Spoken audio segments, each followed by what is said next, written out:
In late July 2024, in the desert of northeastern Mali, a column of Malian soldiers and Russian mercenaries was ambushed and wiped out. What happened next turned a battlefield defeat into an international rupture, because within days, an official in Kyiv suggested that Ukraine had helped make the ambush possible. The claims severed Ukraine's relations with two African governments, drew a complaint to the United Nations, and handed Moscow a story it has been telling ever since. The full truth of it has never been established. What follows is an account of what is known, what is alleged, and what remains unproven. The fighting took place around Tinszawatan, a remote town on Mali's frontier with Algeria, over roughly 3 days beginning on July 25, 2024. A convoy of Mali's armed forces, accompanied by fighters from Russia's Wagner Group, had pushed north as part of an operation against Tuareg separatist rebels. Those rebels, grouped under a coalition usually known by its French initials as the CSP, had fought the Malian state on and off for years, and their fighters knew the ground. The convoy was caught in the open, and days of fighting, made worse by a sandstorm, left it destroyed. The casualty figures were disputed from the start, and remain so. The Tuareg coalition said it had killed 84 Wagner mercenaries and 47 Malian soldiers. Russian sources gave lower numbers for the Wagner dead, ranging from about 20 to more than 80. No independent tally was ever possible. What is not in dispute is the scale of the loss. By most accounts, it was among the worst defeats Russian forces had suffered since they began operating in Africa, and one of the deadliest single blows to Russian personnel on the continent in years. Among the dead was Nikita Fedyanin, who ran a widely followed Wagner-linked Telegram channel. The picture was complicated by who did the fighting. The main attackers were Tuareg separatists, but the Al-Qaeda affiliate in the Sahel, JNIM, also claimed to have taken part alongside them. The two are not natural allies, and how far they coordinated is unclear. That detail mattered later, because it allowed the event to be described in very different ways. To some, it was a separatist victory over foreign mercenaries. To others, it was a terrorist massacre.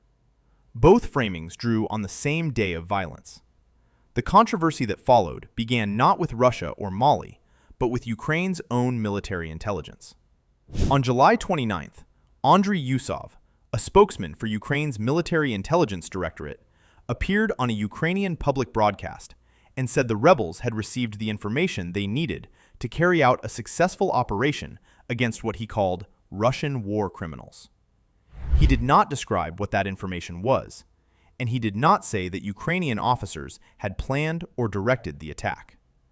But the meaning was widely read as Kyiv taking credit for a Russian defeat on African soil. And that was how it landed. A second Ukrainian official made the situation worse. Yuri Pivovarov, Ukraine's ambassador to Senegal and several neighboring states, published a video that Senegalese authorities later described as unqualified support for the attack. It appeared on the embassy's own platforms before being removed. Senegal, a country that had aligned itself with neither the Sahel's military governments nor Russia, summoned him over it.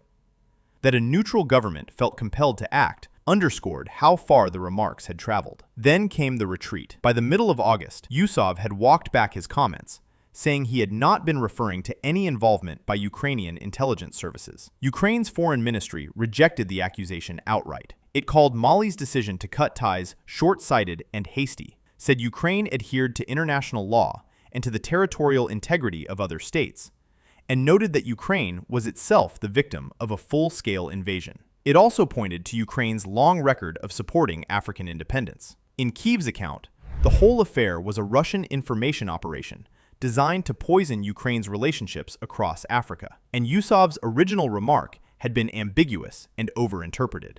The armed groups at the center of the story gave an account that supported neither side cleanly. A spokesman for the Tuareg coalition told French media that the rebels did have contact with Ukraine, but he described it as unremarkable, saying they maintained links with Ukrainians in the same way they did with the French, the Americans, and others. That is a long distance from a Ukrainian-run operation, and it is also a long distance from a flat denial. It points to contact without proving command, which is roughly where the verifiable evidence still sits. Whatever the truth of the intelligence claim, the diplomatic damage was immediate and concrete. Mali announced on August 4th that it was breaking relations with Ukraine with immediate effect, accusing Kyiv of violating its sovereignty and backing terrorism. Niger followed within 2 days, in solidarity with its neighbor. Both governments framed the Ukrainian statements as an attack on Africa itself. The three military-led states of the Central Sahel then carried the matter to the United Nations. In a joint letter dated August 19, 2024, later circulated as a Security Council document, the foreign ministers of Mali, Niger, and Burkina Faso condemned what they called Ukraine's open and assumed support for international terrorism in the Sahel, and called on the Council to act to prevent further such actions. The three had by then bound themselves together as the Alliance of Sahel States, and they cast the episode as evidence that outside powers were fighting their wars on African ground. The Security Council took no formal action on the letter. For the Sahel governments, that silence became a grievance in its own right, and it has been raised many times since as proof that African complaints are treated as less urgent than others.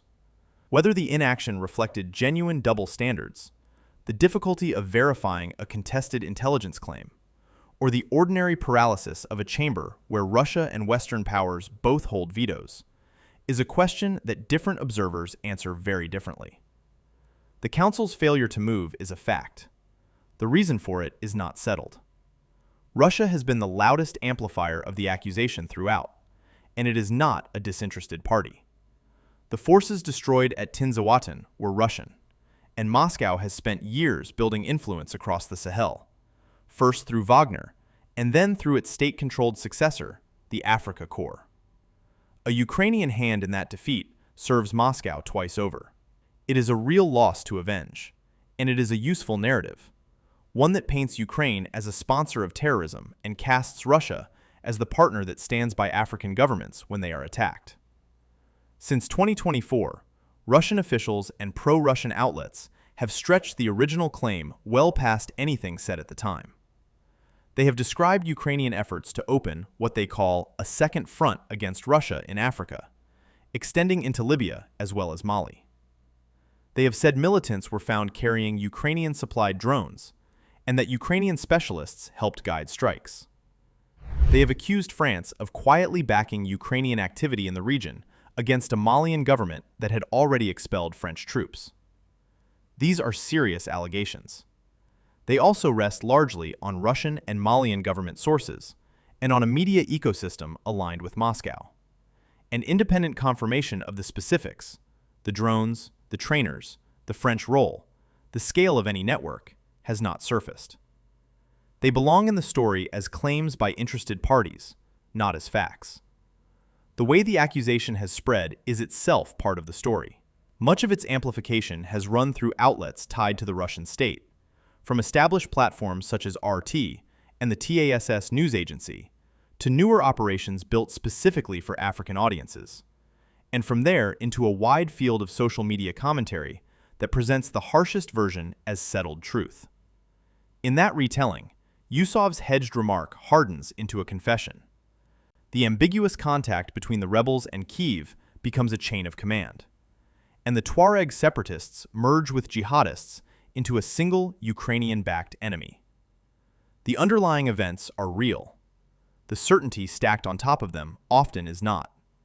And pulling the two apart is most of the work in reporting this honestly.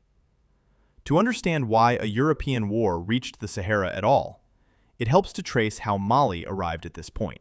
After coups in 2020 and 2021, Mali's military rulers broke with the country's old Western partners. They forced out the French troops who had led a years-long counterinsurgency, and they wound down the long-running United Nations peacekeeping mission. Into that gap came Russian mercenaries, first as Wagner and later under the Africa Corps banner, hired to help the army fight both jihadist insurgents and northern separatists. In January 2024, Mali abandoned the 2015 Algiers Accord that had governed its relations with the northern Tuareg movements, and the war in the north flared again. Tinszawatan was one of its bloodiest episodes. Russia's own foothold in Mali was only a few years old, and it had been on an aggressive run. Wagner arrived around 2021, after its founder, Yevgeny Prigozhin, died in a plane crash in August 2023. The operation was pulled under the control of the Russian Defense Ministry and rebranded as the Africa Corps. In November 2023, Malian troops, backed by Russian fighters, captured Kidal, a longtime bastion of the Tuareg movements, and the relative ease of that advance appears to have bred overconfidence. Analysts have pointed to exactly that confidence as one reason the force pushed so far into hostile ground the following summer, toward the place where it was destroyed. The defeat at Tinszawatan, in that reading, was not only an intelligence failure, it was also the price of assuming the North had already been won. France sits in the background of the story for reasons that predate any of this. For decades, it was the security guarantor of its former colonies in the region, and its expulsion from Mali, Burkina Faso, and Niger was a deliberate break with that past. When Russian and Malian officials now suggest that Paris is quietly backing Ukrainian activity in the Sahel, they are reaching into a deep well of suspicion about former colonial powers finding new ways to stay involved. That suspicion is real and widely felt across the region. It is not, on the current evidence, the same thing as proof, and no hard public evidence of a French hand in the Ukrainian accusations has been produced.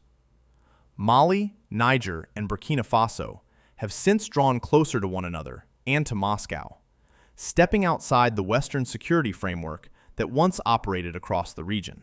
The quarrel with Ukraine sits inside that larger realignment. It is partly about a single ambush, and partly about which foreign powers the Sahel's governments are now willing to trust. The answer they have given, repeatedly, is Russia. Stripped of the rhetoric on every side, a few things can be stated with reasonable confidence. A Malian and Russian column was destroyed near Tinszawatan in July 2024. A senior Ukrainian intelligence spokesman publicly suggested that Kyiv had helped the rebels, and a Ukrainian ambassador appeared to endorse the attack. Both later pulled back, and Ukraine's government formally denied any role. Mali and Niger severed relations, and the Sahel bloc took its complaint to a Security Council that did not act. The rebels themselves acknowledged contact with Ukraine, while insisting it was nothing exclusive. Much else remains contested. Whether Ukraine actually supplied operational intelligence, and if so, how much, is unproven. The later claims of Ukrainian drones, trainers, and a French-backed network stretching across Mali and Libya come from parties with a direct stake in the outcome and have not been independently verified. Even the basic framing, whether this was a Ukrainian attack on Africans, a Russian disinformation campaign, or something in the murky space between, shifts depending on who is describing it. What gives the story its staying power is not the disputed detail, but the fear beneath it, voiced by governments across the region, that the Sahel has become a place where other people's wars are settled, and that the men who die in its deserts are weighed differently depending on whose side they fought on. That concern does not depend on resolving the intelligence question. Foreign powers, Russian, Western, and now by accusation, Ukrainian, have all treated the region as an arena. The people who live there did not ask for that role. For now, relations between Ukraine and the Sahel states remain broken. The letter to the Security Council remains unanswered, and the full account of what happened at Tinszawatan remains buried inside a war that most of the world was not watching.